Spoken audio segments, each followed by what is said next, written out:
بسم الله الرحمن الرحيم الحمد لله رب العالمين بارئ الخلائق أجمعين بعث الأنبياء المرسلين ثم الصلاة والسلام على أشرف الأنبياء والمرسلين حبيب قلوبنا وطبيب نفوسنا أبو القاسم محمد اللهم صل على محمد وآل محمد وعلى أهل بيته الطيبين الطاهرين المعصومين المظلومين وبعد واللعنة دائما على أعدائهم أجمعين من الآن إلى يوم قيام الدين.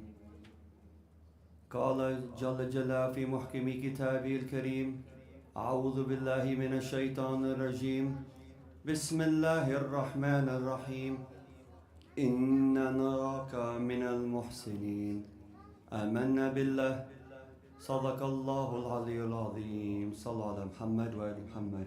اللهم صل على محمد وآل محمد. Brothers and sisters, Assalamu alaikum wa rahmatullahi wa barakatuh. This verse in which I read, you are all very much familiar with it. It's from Surah Yusuf. And on this ayah, when you think about many ayat through the whole Quran, something very simple, very short in phrase, but very powerful.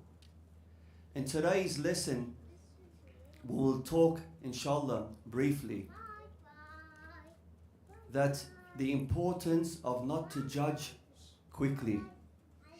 In society today, especially in today's social media, and that of this fast-growing society, many people have come out and have or portray themselves to be something, and really behind this face or behind this image, there's something else. And sometimes it takes time. It takes a process, a test, and subhanallah, Allah subhanahu wa ta'ala will always reveal these people and show these people for who they really are. Now, when I read this verse from Surah Yusuf, honestly, how many times have you read this? Inna naraka minal muhsinin. Now the question here is, Yusuf went to a place, a prison. Ask yourself a question. How did these people know that Yusuf was from the muhsinin, from the doers of good? Had they seen Yusuf? Did they know Yusuf? I'm trying to, like, sometimes when we read the Quran to absorb why. Why would they call someone like Yusuf, even though, subhanAllah, Yusuf as-Siddiq, even though he was beautiful. And subhanAllah, we know that a hadith says that the iman, the darajah of the iman, the level of the iman that you have within you, it gives you a nur, a hayba, yeah? This aroma is integrity through your face and that, which is true. But when you come to a prison, and then what happened in the prison, according to our narration, a hadith from Ahl al-Bayt alayhim salam, you understand why these people saw Yusuf as a person that does good, min al-muhsinin. First of all, also, question here, very nice. Two strangers, you know when I have something personal, like honestly, would you go and convert, unless you know someone? I had a dream last night, for instance. Would I go and tell that dream to someone that I don't know? I've never seen before. So you had two strangers come up to Yusuf. Each one of them is telling him something of which is very personal. And above all this, Yusuf knows that these two people, they're in prison. Usually when you go to prison, you haven't done something good. You're usually a criminal, like Islam wa rahmatullah. So what happened is that Yusuf, because he is of the muhsinin, he even has time out of his character to listen to him. True?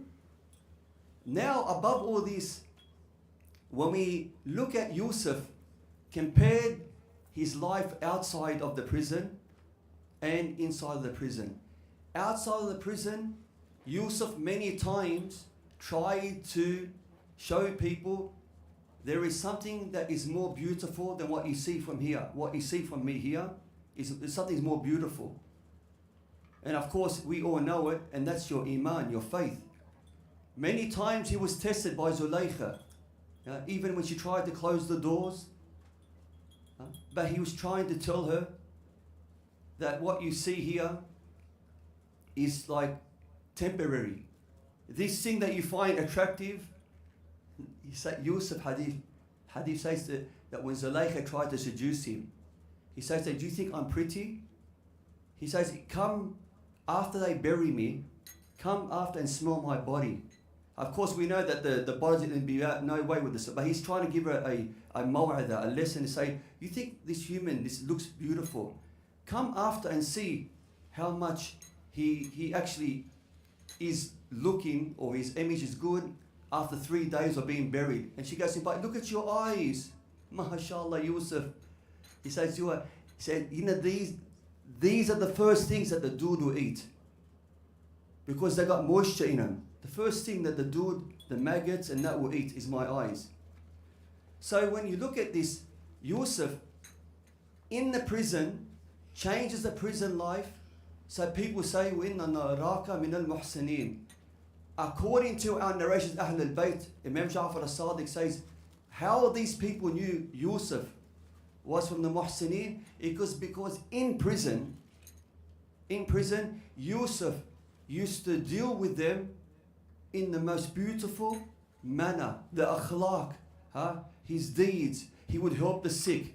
He would give advice to people that are actually like having a hard time. He would give his food to those other people.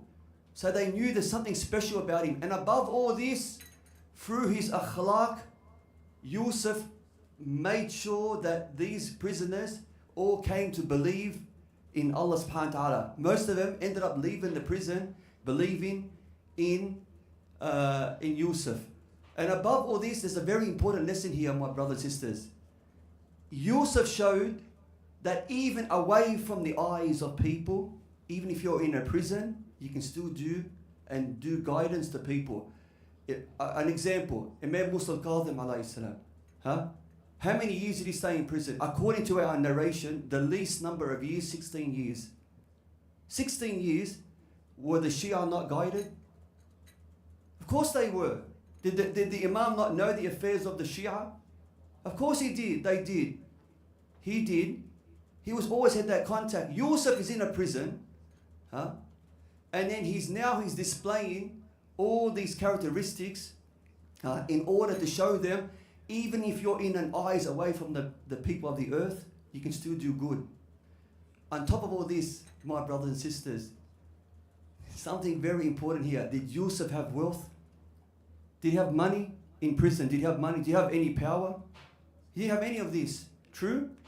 Yet, with this, Yusuf showed you don't need materialistic things to have something beautiful. You need something much more powerful to guide people, and that is your iman, your faith. This is what you need. This is only physical here. Allah yarhamakallah.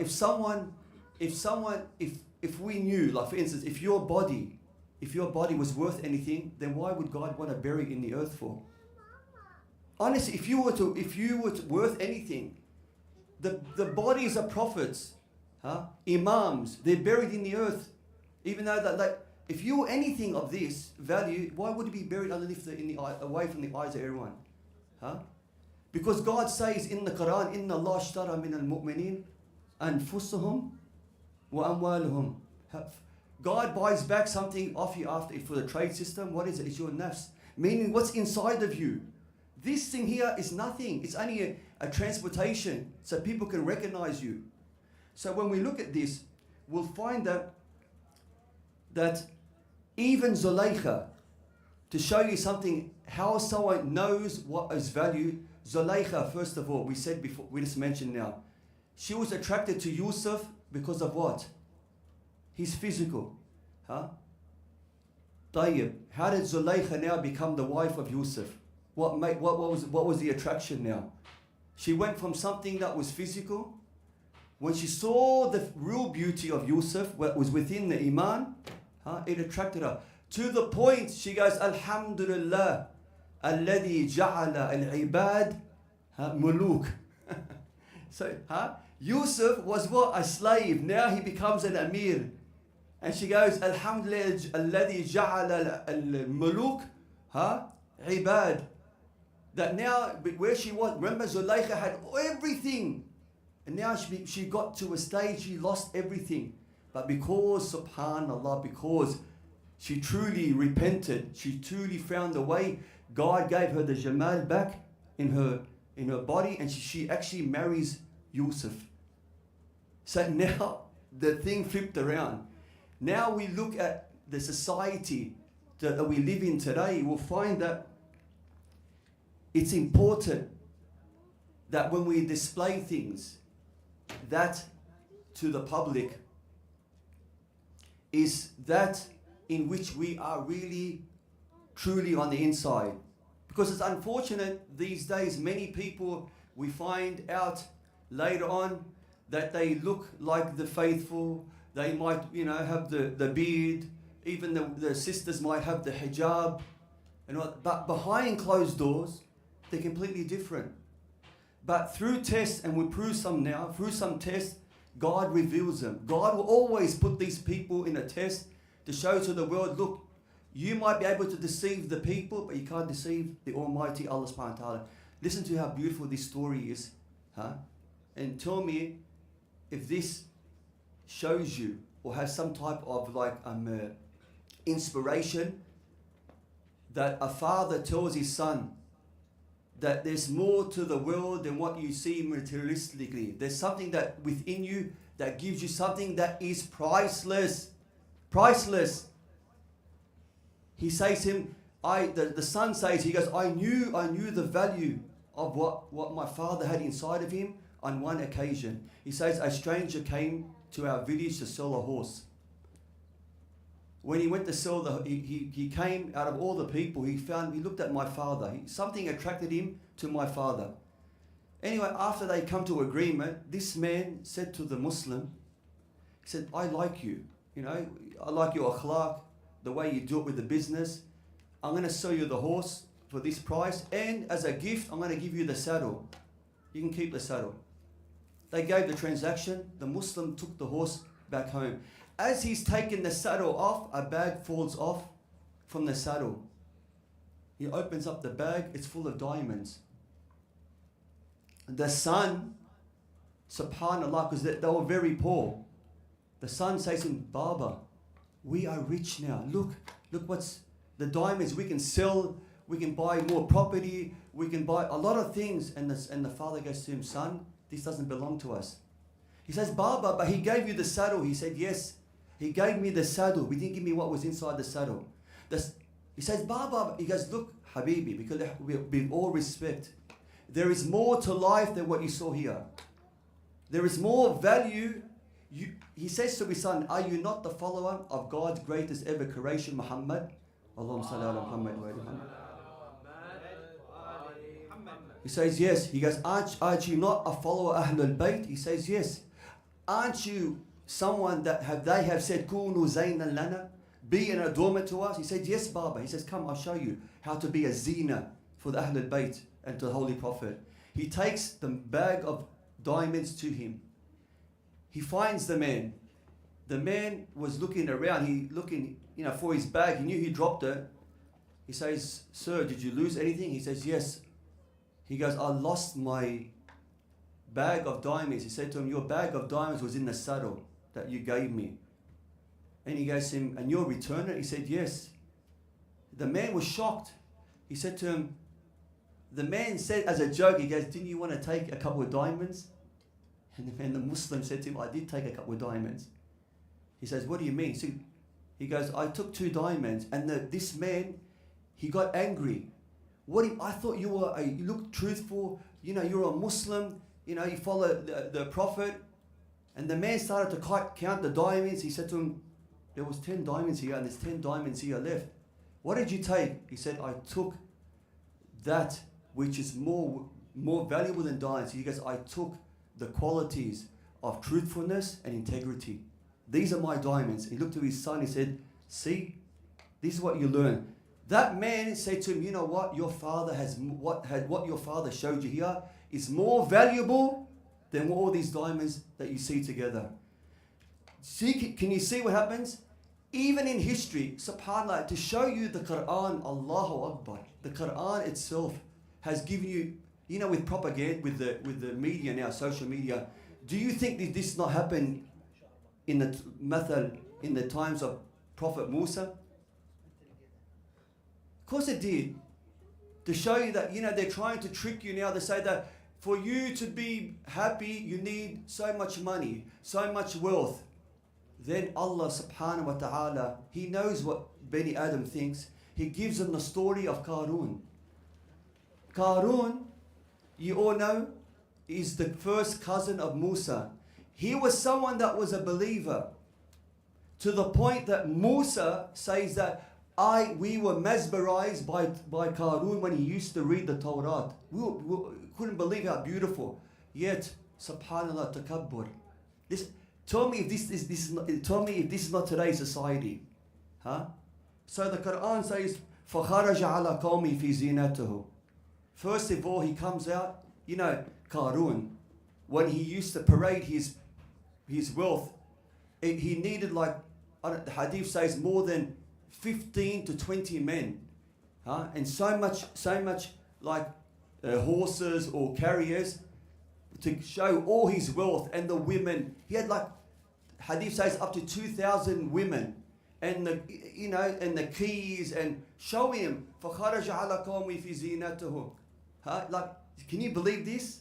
Then he says, قَالَ الَّذِينَ يُرِيدُونَ الْحَيَاةَ الدُّنْيَا يا ليت لنا مثل ما أوتي قارون. We wish, we were like Qarun. Can you understand? Again, displaying to the people that this is like, look what I've got. But subhanallah, God says, وَقَالَ الَّذِينَ أُوتُوا الْعِلْمَ. Allahu Akbar. This is it. You know what this world is.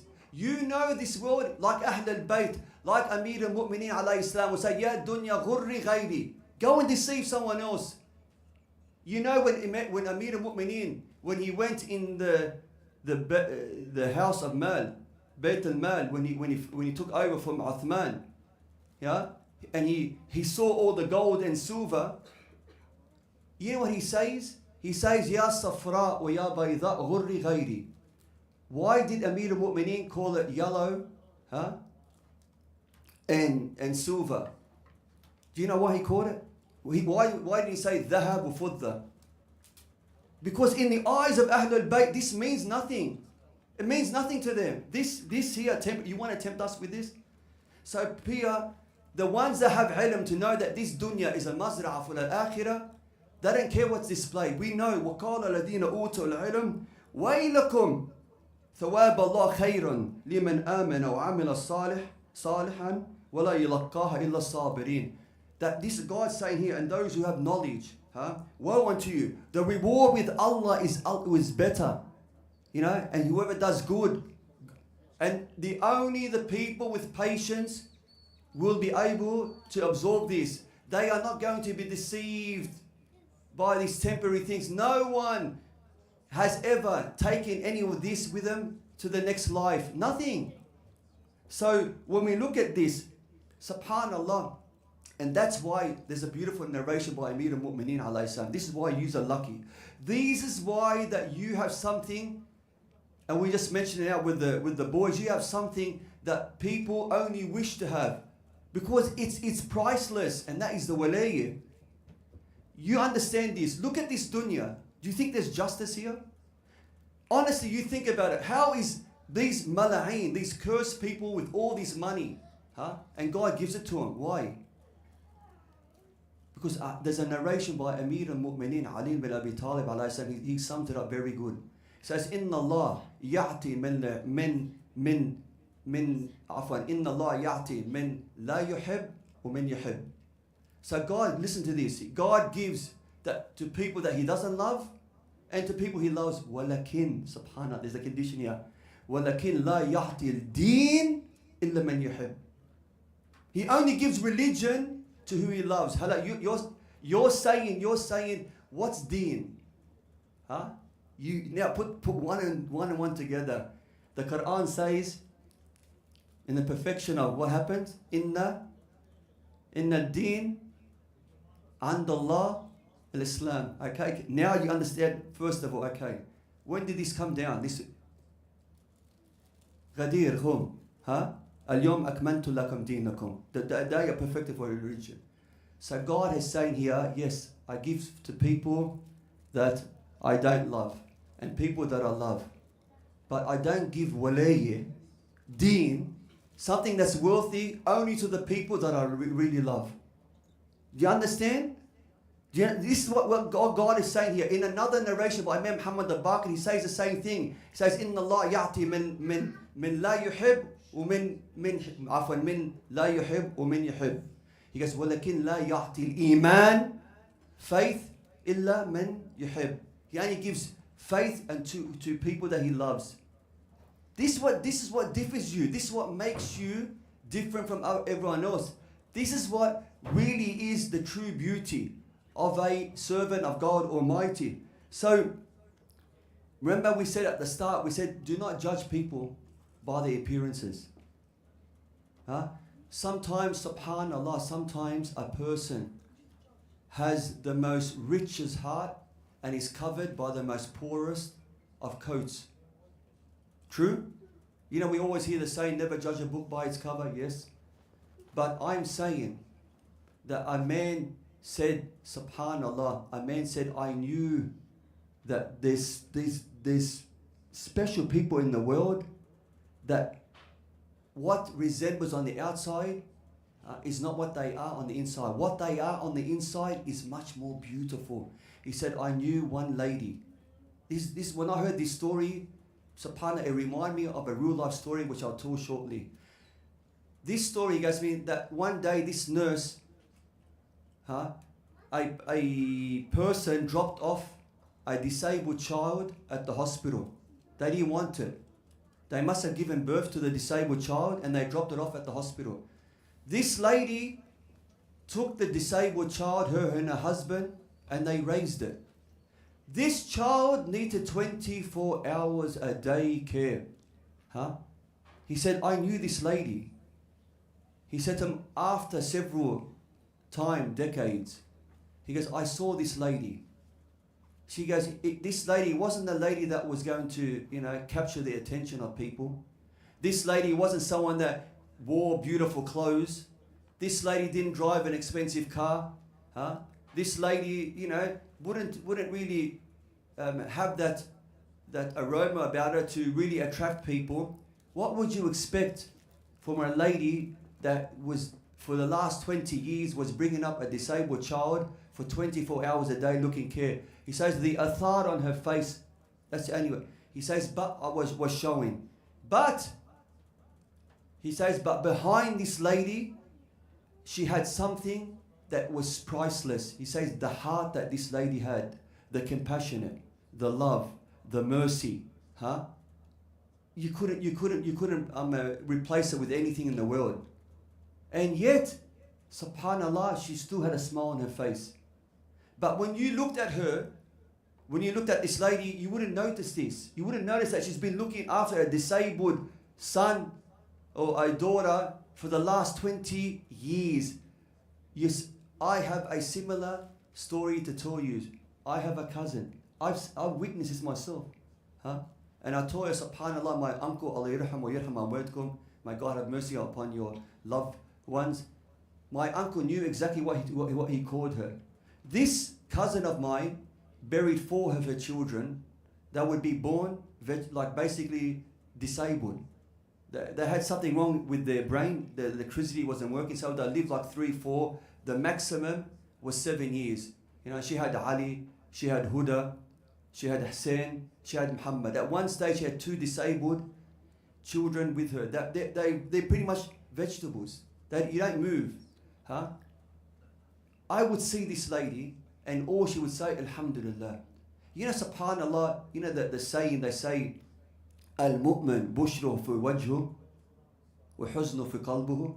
that a mu'min, that he's always smiling, like, you know, and whatever it's the hardship, it's left inside. This cousin of mine represented this. She buried 4 of those kids, and recently, her eldest son, the only one that was surviving from the boys, she had a son that went on to survive. She called him Ali, was now martyred in Lebanon. So now she says she's buried 5 of her children, and she says, every time I speak to her, she says, Alhamdulillah. My uncle, you know what my uncle called her? Iman. Her name was Faith. And to show you that sometimes this is what what you see on the outside is not what is on the inside. So when we look at this, we understand that today's society, my brothers and sisters, the psychologists have said, you watch it, psychologists have said that subhanAllah, Bani Adam they say the human race, I say Bani Adam, of course. They say Bani Adam have got to the stage where they use the most foolish metric system to judge other people. They say, the psychologists say this. They say they judge people by this physical appearance. Why? Because it's natural as human beings. As naturally, our brain interprets visions quicker than that of facts. You know? So when people see things, they automatically get this impression of someone. And they say, don't they say first impressions last the longest? I'm not saying as a Muslim, you have to be very presentable. It's part of your adab and the zina that you look good as a Muslim. But I'm saying you look good for the right purposes. And of course, especially for the males and for the females, that this presentation is not just to draw the attention of someone from the opposite gender. So what I'm saying, what the psychologist is saying here, is that within a person, the only real character that you know that this person is genuine, you have to test them. And when you test them, 3 qualities are going to come out. You're going to test a person to see whether that which they display on the outside is that which is on the inside. I'll give you an example. And I use this because all of us know and all of us are attracted to this. A look. Pills. Who can tell me the difference between a fake pill and a real pill? You want me? No one can. Can you? Are you a specialist in telling me? No, you're not. Okay? But if I tell you that there's similarities between how a mu'min is tested and the pill. For instance, a real pill, if you grab a real pill and scrape it on the end of your teeth, real pills, because they're made from calcium carbonate, they're not smooth. They look, when you look at a pill, look. A real pill is not smooth. That's one. 3 things I'll tell you the difference between a real pill and a fake pill. Another thing, a real pill weighs more than that of the plastic pill. But the last one, my brother and sister, deals with us, the real followers of the religion. A real pill, when you bring fire to it, like light fire to it, put heat to it, like say a lighter, bring it close to it. First of all, it doesn't burn. It stays shining. It reflects the heat, and above all that, there's no smell to it. The fake pill, when you put fire next to it, it loses its shyness and it begins to smell. It loses its, the luminous of it. You're saying, subhanallah. When people go out and say, you see this, mashallah, hada khosh Adam, this guy is a mu'min. This guy is he looks like someone faithful. Then Habibi, like the pill, the difference between the pill, when you test people, you'll see their real character. Especially when you put them in a bit of fire. There's a beautiful saying, an Aussie saying. He says people are like tea bags. You put them into hot water and they show their real taste. Now you think what I told you here, 3 tests. Listen what Ahl al-Bayt say to test someone if he is genuine on the outside or if he is on the inside and outside. Listen to this. Ahl al-Bayt alayhim salam, what did they say?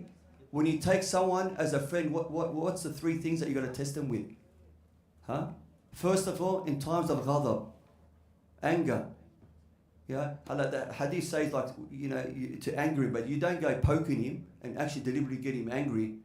I'm just saying like in times of anger, see how he relax. Because subhanAllah, like Amir al-Mu'mineen has that famous saying, he goes, أَيَّاكُمُ الْغَضَبِ فَأَوَّلُهُ جُنُونَ وَأَخِرُهُ نَدَمٌ. Beware of anger. The start of it is insanity. And then after comes regret. Ask someone who does road rage. So you can see, honestly, and that actually comes to the next part of it. The hadith says to test someone as your friend, anger, test them in anger, and test them in travel. Travel with them.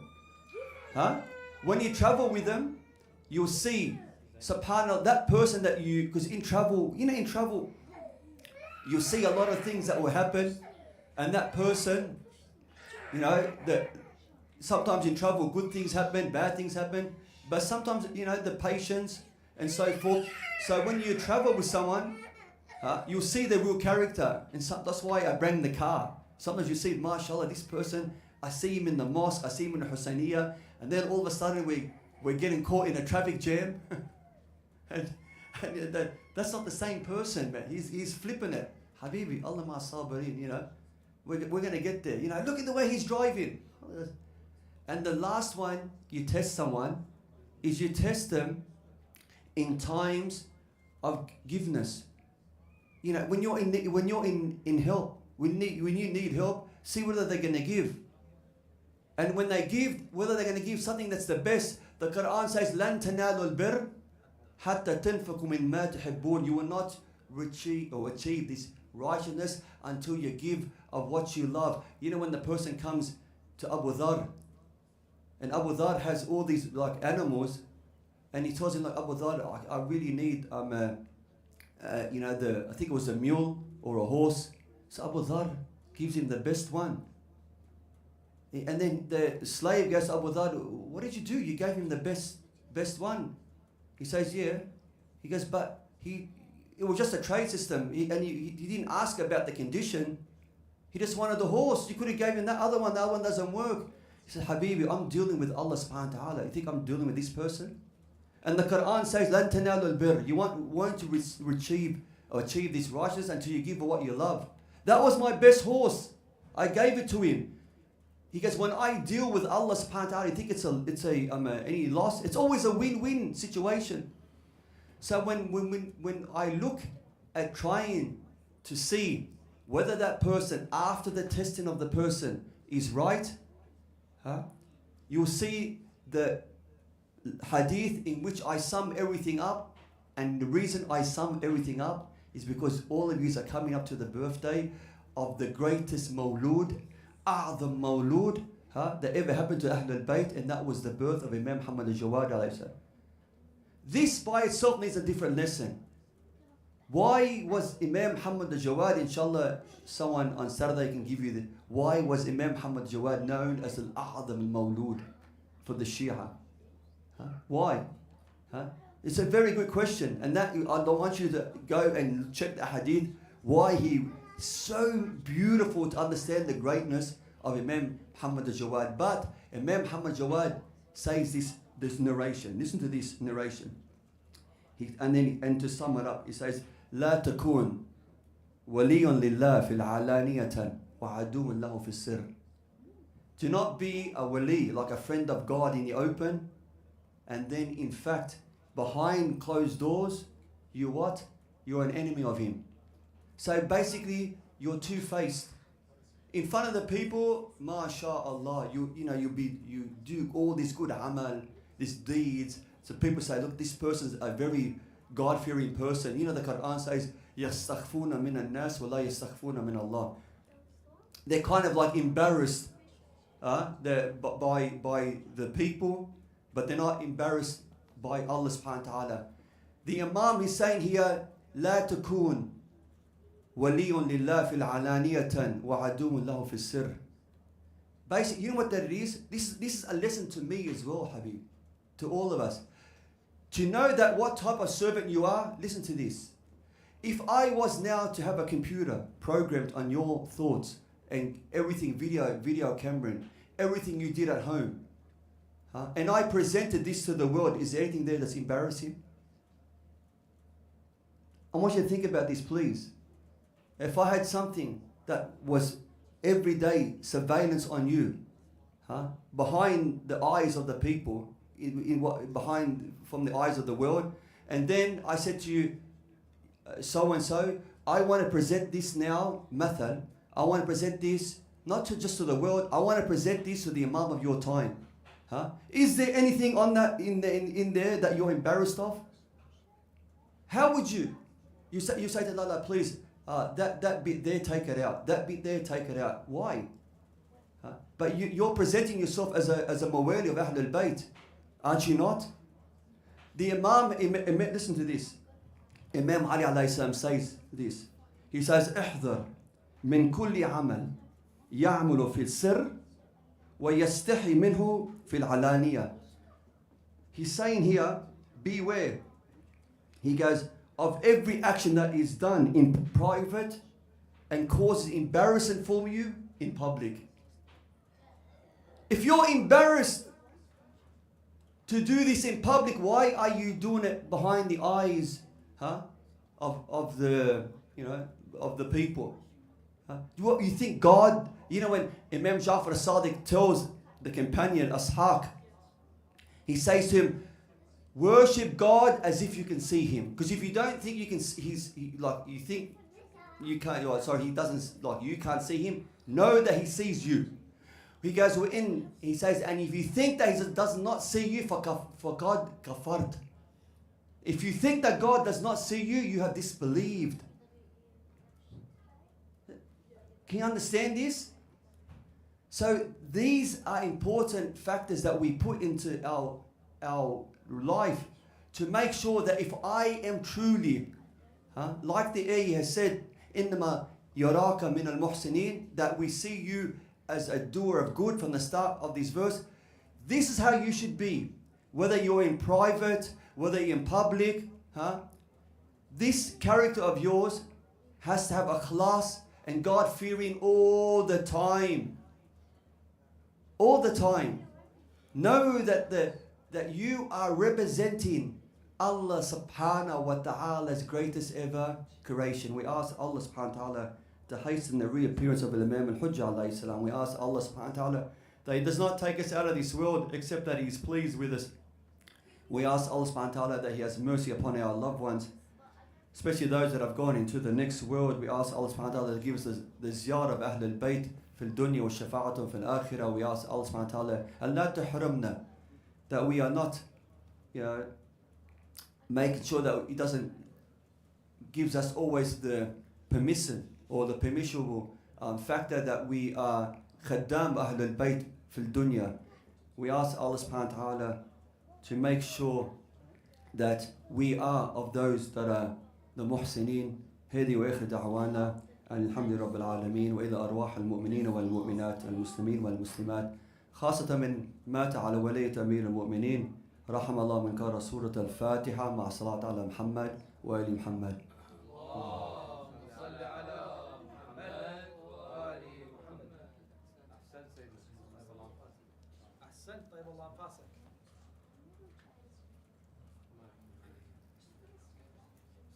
طيب